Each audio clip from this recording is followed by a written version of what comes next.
자녀의 운명을 바꿀 수 있다면 지금 당장 시작하시겠습니까? 선생님한테 전화가 또 왔어요. 이번 달 들어 벌써 네 번째입니다.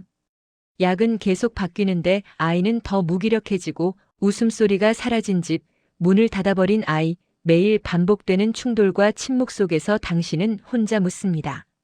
내가 뭘 잘못한 걸까? 더 엄격하게 키워봤고, 더 다정하게 대해봤고, 전문가 상담도 받아봤지만 아무것도 변하지 않았어요. 지금 이 순간에도 수많은 부모들이 같은 벽 앞에서 무너지고 있습니다. 하지만 불교의 오래된 가르침은 이미 알고 있었어요. 물이 맑아야 달이 온전히 비친다는 사실을, 부모의 마음이 고요해야 아이의 본성이 드러난다는 진실을요. 문제는 아이를 바꾸려는 모든 시도 그 자체였습니다. 오늘은 수천 년간 전해진 지혜와 현대 심리학이 증명한 하나의 진실에 대해 이야기해 보려고 합니다. 불교에서는 오래전부터 이런 말을 전해왔습니다. 부모와 자식은 같은 나무의 두 가지라고요.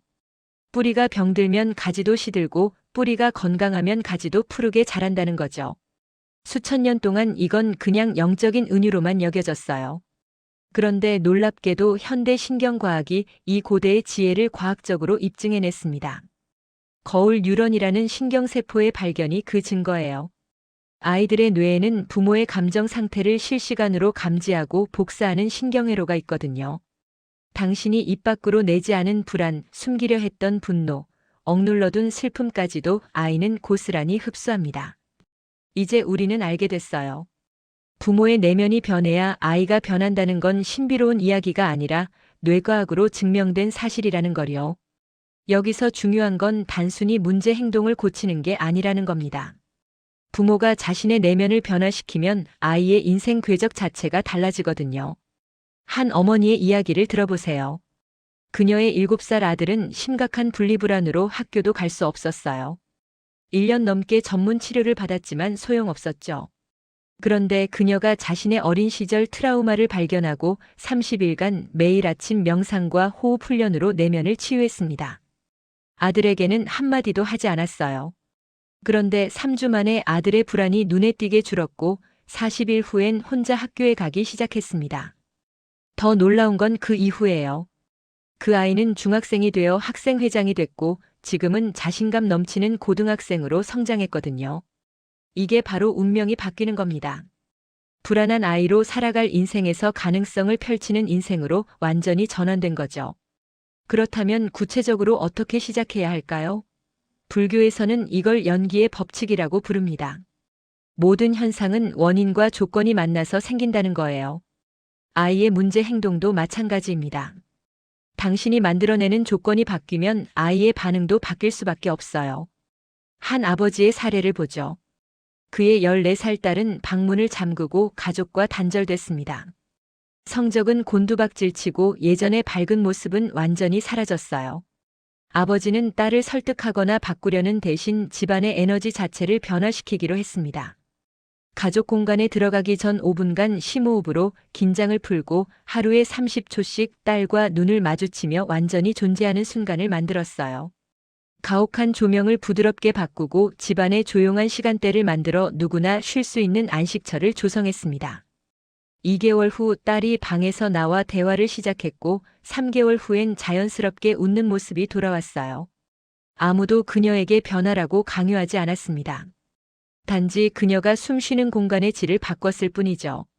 하지만 가장 강력한 변화는 부모 자신의 반응 패턴을 깨는 데서 옵니다. 불교에서는 이걸 업의 사슬이라고 부르죠.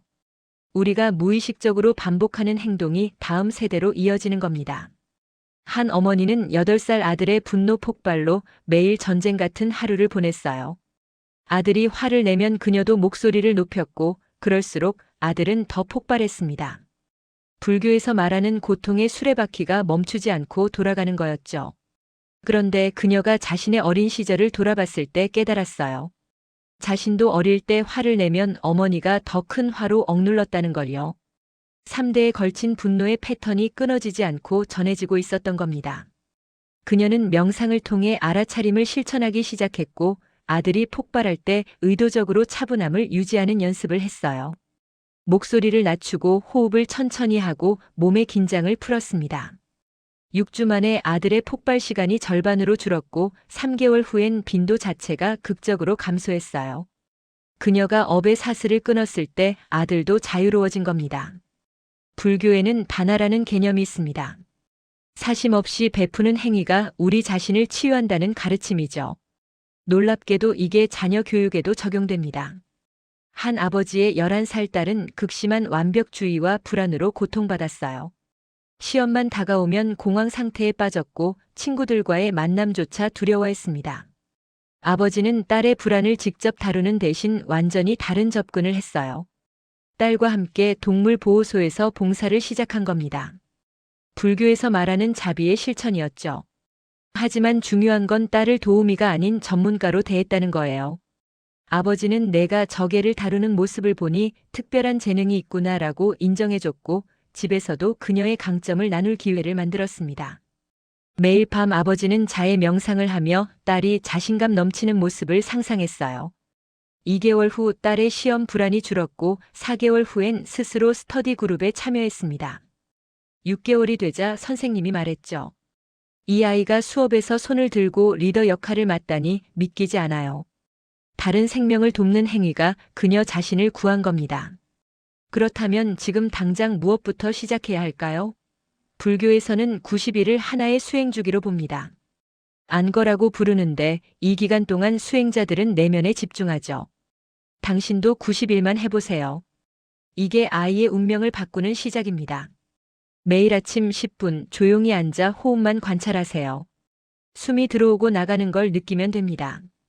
생각이 떠오르면 그냥 흘려보내고요. 그 다음 따뜻한 빛이 가슴에서 아이를 감싸는 모습을 상상하세요. 하루 중엔 아이와 말하기 전 심호흡 3번, 어깨에 힘을 빼고 다가가세요. 저녁엔 아이의 좋은 점 3가지를 적고 잠들기 전엔 아이가 웃는 모습을 떠올리세요.